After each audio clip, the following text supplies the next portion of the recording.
Hello. Um, this video is about a story in which Charles Lewis Ray had told me about an accident in which a woman was paralyzed from the neck down. This happened somewhere around 1998 to somewhere around the year 2000 time frame.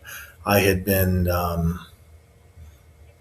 laid off from Alcatel. I had been promoted to be an engineer, and I was laid off around August of the year 2000. Um, Since then, everyone's been lying to my face. Nobody will tell the truth about anything. So I'm trying to make someone tell the truth so I can get a job and work, and nobody will do anything except lie to me. So I didn't remember this story until I saw Nerali in the airport in Seattle, Washington, and that was about 2 years ago. So as soon as I saw her, I remembered. I remembered the story that Charles Ray had told me. Now you have to remember this Charles Ray, tomfooler.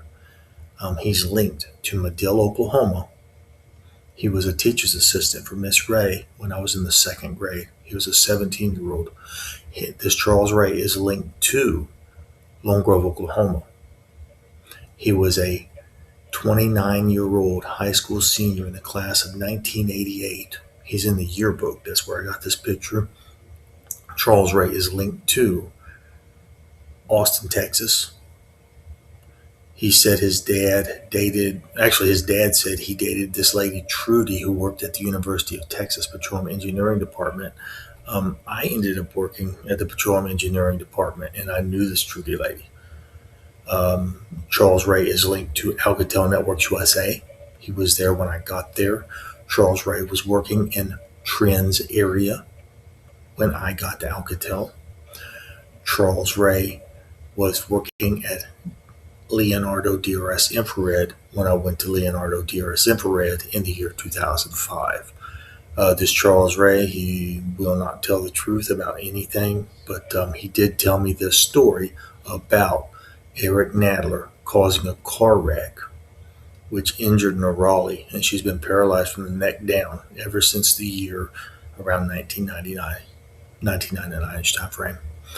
So Charles Ray said that Nerali was trying to find out what was going on because they found out that she had found out something about Alcatel was doing a bunch of bad stuff to me, and she was trying to find out what was going on. And this Nerali, she was a really nice person. She was an engineer, and she would try to be really nice. And she told me this story. She said, "The reason I say these things is because she thinks it educates people about Nepal and India, which is where she's from, that area."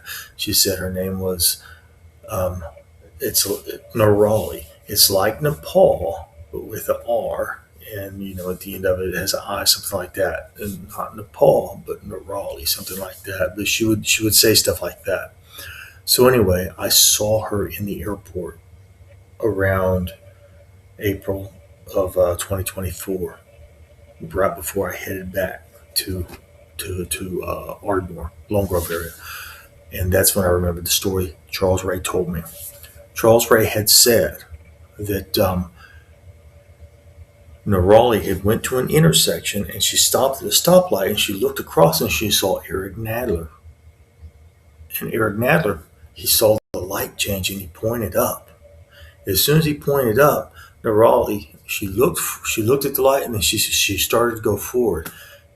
I was told that it was either Jeremy Leonard or Jeremy Mayhew that T-boned her car and paralyzed her from the neck down right as she went forward. That's what I was told, and Charles Ray told me that.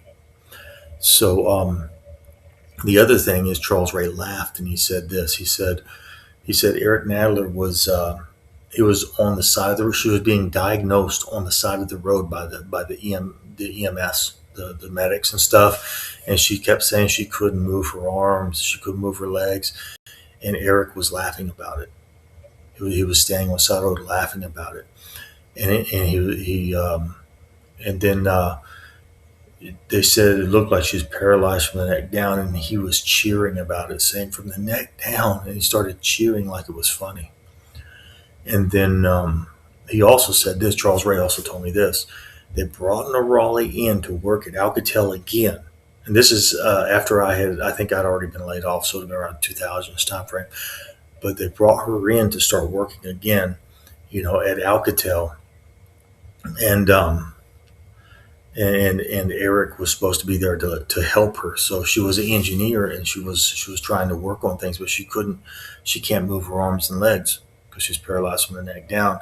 So Eric said, "What do I do now, Nerali?" So she would tell him do this and tell him do that, and he would do all these things, and then he got it to work, and he said, "Wow, you really are an engineer. You really can still do stuff." And then he laughed and said, "You just can't use your arms and legs anymore." And then I heard Nerali started crying, and they wheeled her out, and she left Alcatel. Now, again, I didn't remember that story until I saw Nerali around April 2024. But here's the other part that Charles Ray had told me. He said, he actually said these words. He said, the best part about it was all the lights turned green at the same time. He meant all four lights from all directions. And yes, they can do that if people are trying to cause car wrecks.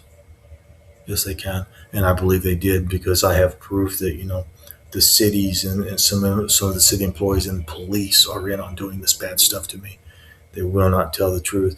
Evidence is I'm still sitting here waiting for the police to tell the truth about them conspiring with the citizens to fake my daughter's death, and then for them to use this as a method to torture me so that I'll say something to incriminate myself. They will not tell the truth of what they've done. So anyway, this is the end of this video. These are the people that I'm talking about. There's Eric Nadler, Jeremy Leonard, Jeremy Mayhew, and Charles Ray. I was told all three of these people were affiliated with this accident in which Nerali was paralyzed from the neck down. The crazy thing is when I went to Houston, Texas about a year ago, I was in the Flixbus parking lot waiting for the truck bus, and all of a sudden Jeremy Leonard appeared right there, and he started trying to talk to me. I'm not allowed to talk to anybody from Intel Corporation.